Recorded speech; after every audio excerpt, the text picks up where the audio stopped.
really want to give the public a chance to ask some questions, but since he was so kind to come out and spend his time with us, I would really like to get Brian Walden to come up and explain anything he can that he feels hadn't been explained already about the groundwater issues. He's Assistant Director of the Groundwater Institute, Brian Walden.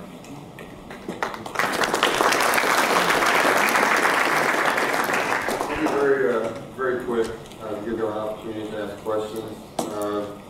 I'm with the Groundwater Institute, and we have done some studies out at Shelby Farms. You've heard a lot about the breach that is out there. Groundwater Institute has issued a letter with our statement on what we feel is going on with the breach and the impact that the road might have. Just highlighting two of those that are in that letter.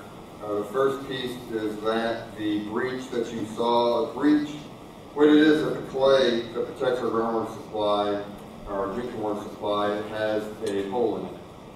And that hole is actually caused by an ancient wolf river and kind of eroded a channel. The channel that we mapped only covers a certain extent because that's the area that we studied. In our letter we stated that that channel, that ancient channel, may extend further than what we know. Therefore, we can't answer how far it does extend, but if we wanted to know how far out it went and where else it went, it would have to be investigated further. The other concern that we raised was runoff from the road.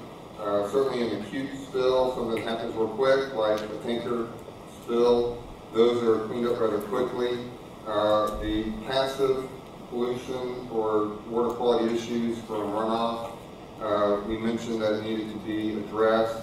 Certainly those can be engineered, and as you've heard, pushing that water runoff out to the Wolf River, and once it's in there, it's gone. Our recommendation in that letter was to move it further downstream because the Wolf River, right there at the landfill, actually flows into the shallow aquifer.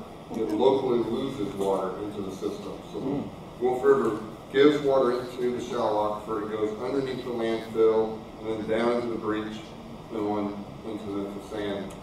So if you were to dump or release your stormwater discharge, which all the discharge goes to the rivers around the city, then just move it further downstream so that way that recurrence of water coming back into the shallow aquifer would not bring that back in, even though the well is diluted. So I will stop there. I'll just mention that about the lettings and the breach, and that way it will give you an opportunity to ask questions later amongst the whole panel. Was there anyone else? Let her get up and talk, and I'll be sure to answer questions later.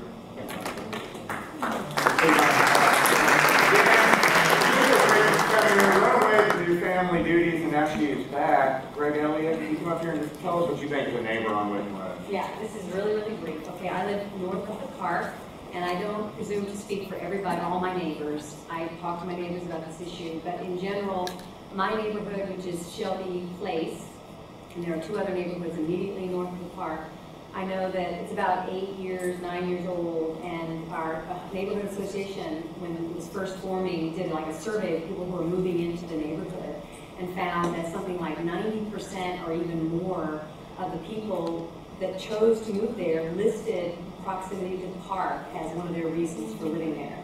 So, all of the points that have been made by Laura and about the aquifer and all that, but especially about the park, I think that's paramount to the people who live north of the park. We want to have access.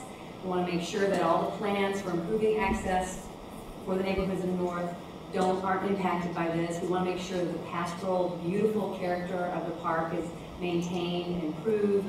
And a specific sort of selfish issue for us is that we do have backup currently on the main road out of our neighborhood onto Whitman. It's called Showboat.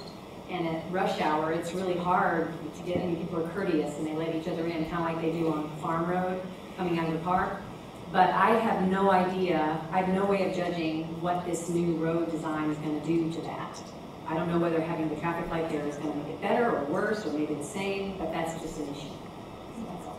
Thank you, Greg.